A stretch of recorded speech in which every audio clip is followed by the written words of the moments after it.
Today I want to talk about a phone which is a little unusual these days. A feature phone, or a button phone, a keyboard phone, or realistically speaking, a dumb phone. Where did that come from? Well, it scarred me for life when I broke the screen of my beloved Samsung S8. So because I have a rather active lifestyle, I come to the conclusion that a cheap, simple phone to talk to carry around easily in my pocket is the way to go. I am not talking about the digital fasting, returning to the primitivism, or even a gadget rehab. I will always keep my smartphone near when I need it, and of course it will be used to go online, to search for information on the internet, to navigate with my car around. Just that when I go to the gym, or when I go to the park with my dogs, I don't need these features, and I don't want to be distracted by these capabilities, so a simple phone just to receive important calls is enough for me. There is not the danger of damaging an expensive, almost €8,000 phone when you do hard work. You can pick up this €50 phone and talk to it even if your hands are dirty or if your hands are busy and you accidentally drop it on the ground. Not only it will not break, because it's entirely made out of plastic and it's very light, it would function just as well scratched or broken, and your heart will not suffer for it if you want to replace it. Let's explore some features of this phone right here on the bench, and then we are going to proceed to do more in the field tests. So from the beginning, if you want to unlock the phone, that's it, the phone is unlocked, but to my disappointment it starts within this menu, and if you want to exit, don't just press this hang button because it will lock again. Press this key to go back into the standby screen. As you can see, it's dual SIM, even if I really don't know who will use two SIMs on this phone particularly, but anyway, the annoying fact is that the information about the second SIM which is not used cannot be hidden, so it will just stay here on the screen for you. In terms of ringtones, they can be personalized, but not individually to each contact, but generally. And as fun as I found this old Nokia tune to be, I was surprised to notice that some other folks have such phones, and I reached my pocket in a hurry to get the phone when in fact someone else's phone was ringing. If you go to settings, personalization, sounds, ringtone, you can use the default, the built-in sounds, or you can add a whatever MP3 file you upload on the memory card. So yeah, you can personalize the ringtone. Here, this is where you adjust the volume, but you cannot personalize the background, the wallpaper. These are all the wallpapers available, and even if I uploaded a black picture, there it is, a black theme, you cannot put it as a desktop, so you only are stuck with those three desktop the phone came with. I had to unplug the phone 3 times in order for the drivers to install. This could be because I'm using the old reliable Windows 7. Let's be clear, I am talking about this phone performances in terms of making phones and receiving text messages. I've seen a lot of reviews laughing and joking about its features, but that's just as mocking a bulldozer because it is not fast. They just missed the point entirely about this phone's purpose. I was also surprised to notice that this phone doesn't have volume keys on the side. The only way to adjust the volume is to go in the menu and press a lot of buttons to do that. Okay, let's make a phone call. I use my smartphone to do that. Voila, it rings. I answer. Now you can adjust the in-call volume pressing up and down. Okay, I'm hanging on right now. If you want to make a phone call, there are 2 ways. A quick way is to press this accept button, and this is where you will have the last calls you have made. but there's only a number of them. If you want to find an entry, you just have to scroll through all the names you have there, or you can search for someone. Now, talking about making phone calls, you might want to use a Bluetooth handset. This is an old Nokia headset, Bluetooth as old as Tutankhamun's mummy. Let's see how it works. I'm powering it up. Connectivity, Bluetooth on. Alright. Look, there it is. Now this Bluetooth headset is paired. My interest is to pair this device with the car's head stereo, because for the person who's driving a lot, this is important. Connecting to the car stereo didn't work at first, just as connecting to the computer, but this time a phone restart solved the problem. Well, the phone is connected right now, as you can see. Let's try to make a phone call through the car's stereo. Let's call a number within the history call list of the phone. 6 hours later. With the smartphone paired, this thing takes only about 2 seconds. Let's make a phone call with the phone.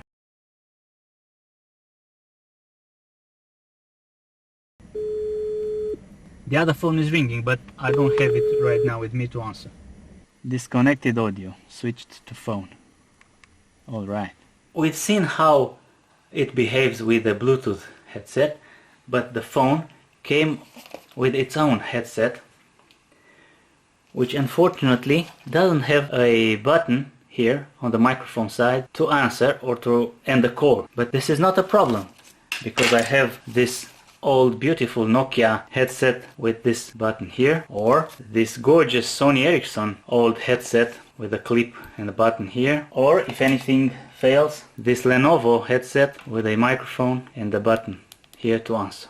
Let's make a test, see how we can answer, if we can answer the phone with the button.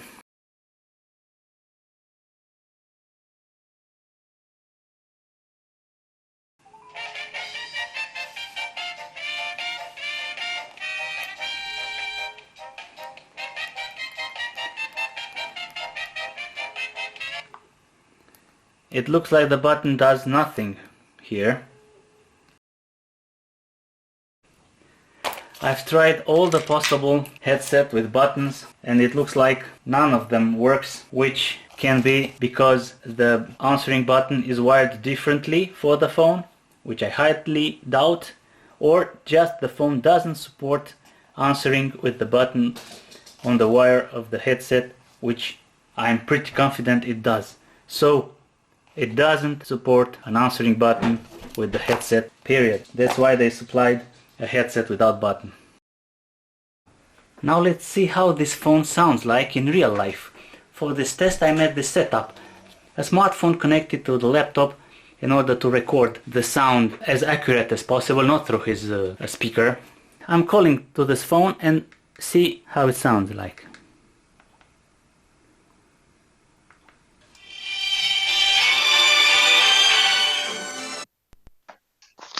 Hello, quick brown fox jumps over the lazy dog.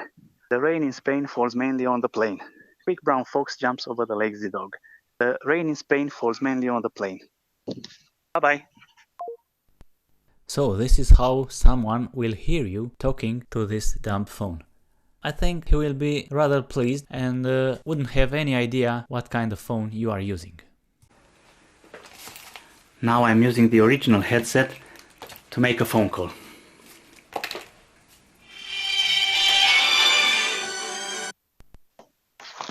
Now we're all set.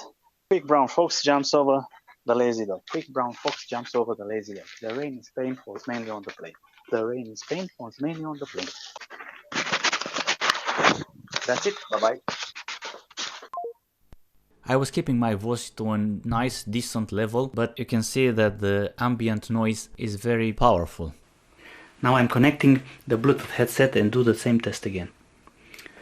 Now the headset is connected. Let's see if by double tapping the button can recall the last phone call.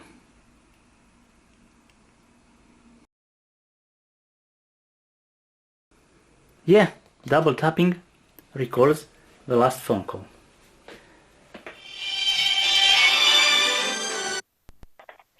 Hello, it's me again. I have my headset on. The rain in Spain falls mainly on the plain. The big brown fox jumps over the lazy dog. The quick brown fox jumps over the lazy dog. Bye-bye. A very decent audition over the Bluetooth headset. This is what it sounded like when you talk to it. But now I'm going to try something different. How you are hearing what someone else is saying. So for the first experiment, I'm going to use the phone's speaker.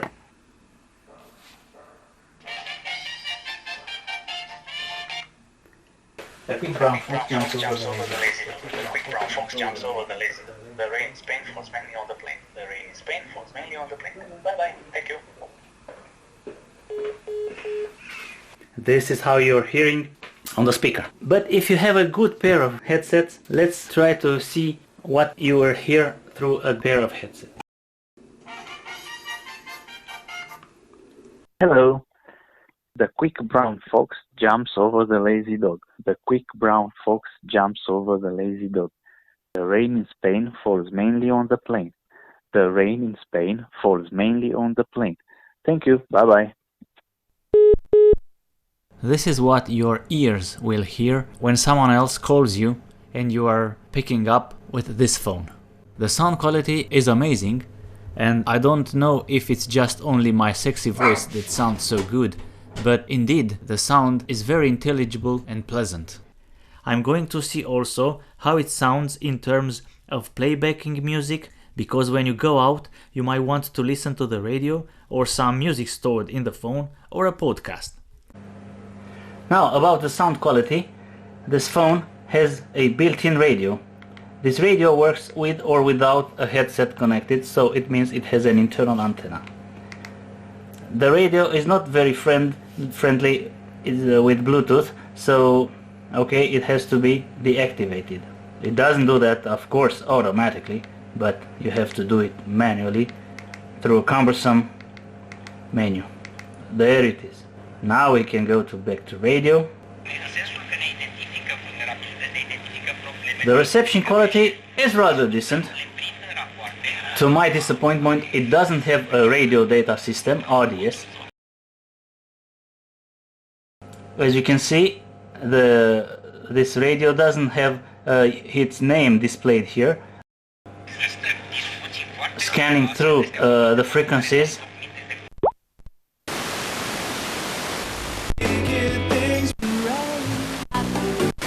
Contele familiei tale te așteaptă pe pârtie cu adrenalină sănătoasă și un emisiile de peste 99 lei. Bun prix. Station.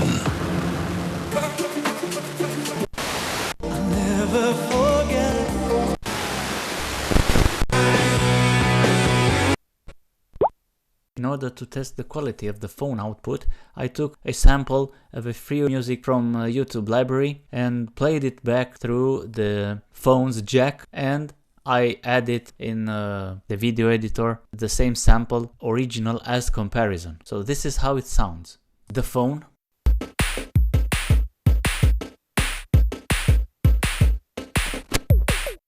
The original.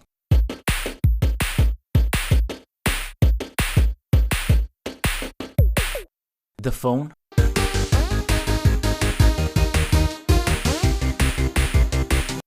The original.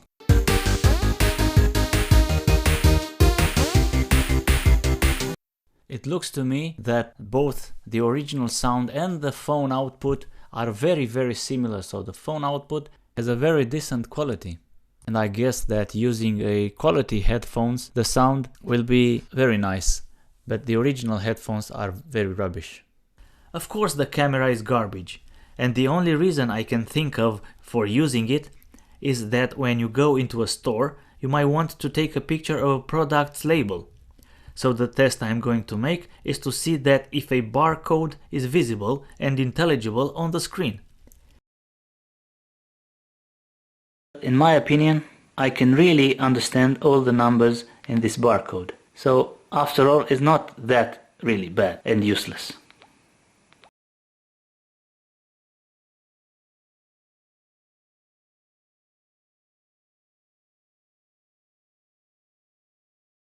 the phone kept on going for 5 days in a row without charging. Now it has a low battery warning, so I'm charging it again. Let's see how long it takes to fully charge such a small battery. That Bluetooth was permanently on because, as you saw, I pair it with my car stereo. 2 hours and a half from flat bottom to full top. If we are talking in terms of GSM reception, we can see also that this Nokia has better sensitivity than the far more expensive Samsung Galaxy S21. There is a feature called multi-SIM which allows you to have 2 phones with the same number. Remember, 2 phones the same number, not 1 phone with 2 numbers. So if you have 2 phones with 1 single phone number, when someone calls you, both phones ring at the same time, and whichever phone you answer to, you can talk to. And whichever phone you want to use to make a phone call, you can use it. But this is a rather new feature and very few operators have it right now, and my network operator doesn't have it. And just for now, I can only make phone calls and receive calls with this Nokia 220. The smartphone I have, it's used for WhatsApp, social media, and other means of communication. One thing a little annoying about this keyboard is that it has, besides Latin letters, some Arabic writings, and I'm rather short-sighted, and I would have preferred to have some simple bigger letters instead of this dual character. This is a Nokia 220 4G feature phone or dumb phone. Remember that it is not the same company based in Finland which made the famous Nokia phones, but this brand Nokia has been taken over by other company, so it's just a logo, not the old famous brand.